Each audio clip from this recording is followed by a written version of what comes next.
Dubai में सैलाब क्यों आया? जो बारिश दुबई में हुई वो सिर्फ 127 मिलीमीटर थी। नाजरीन, 127 मिलीमीटर बारिश से दुबई में सैलाब नहीं आना चाहिए था, लेकिन फिर भी दुबई में सैलाब क्यों आया? सैलाब इस वजह से आया कि दुबई इतनी बारिश के लिए तैयार नहीं था। नाजरीन, दुबई एक ऐसा शहर है जहां बारिश बहुत कम होती है। दुबई में पूरे साल में 127 मिलीमीटर बारिश होती है। नाजरीन, साल में 365 दिन होते हैं। 365 दिनों में 127 मिलीमीटर बारिश होती है और दुबई में परसों एक ही दिन में 127 मिलीमीटर बारिश हुई। नाजरीन, पूरे साल की बारिश एक ही दिन में हो गई। जब से दुबई बना है आज तक इतनी तेज और इतनी ज्यादा बारिश नहीं हुई। दुबई तैयार था, दुबई के पास टेक्नोलॉजी मौजूद है, लेकिन दुबई को यह नहीं पता था कि जितनी बारिश पूरे साल में होती है वो सारी बारिश एक ही दिन में हो जाएगी। नाजरीन, दुबई एक ऐसा शहर है जहां फेक क्लाउड्स बनाए जाते हैं। फेक क्लाउड से मतलब नकली बादल बनाए जाते हैं। टेक्नोलॉजी की मदद से नकली बादल बनाए जाते हैं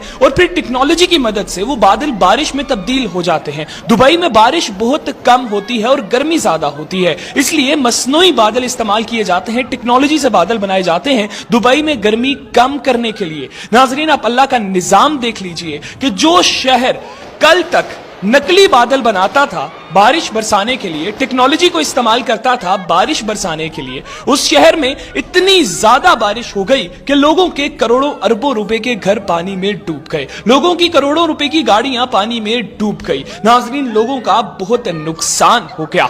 आप देख लीजिए, ये अल्लाह की शान है कि एक शहर है जब से वो बना है तब से उसमें इतनी बारिश नहीं हुई और उधर के लोग टेक्नोलॉजी के जरिए से बादल बना रहे हैं और बादल बरसा रहे हैं। और फिर जब अल्लाह ने बारिश दी तो ऐसी बारिश दी कि उनकी सोच में भी नहीं था कि इतनी बारिश हो सकती है। जितनी बारिश पूरे साल में होती है उतनी बारिश एक दिन में होगी।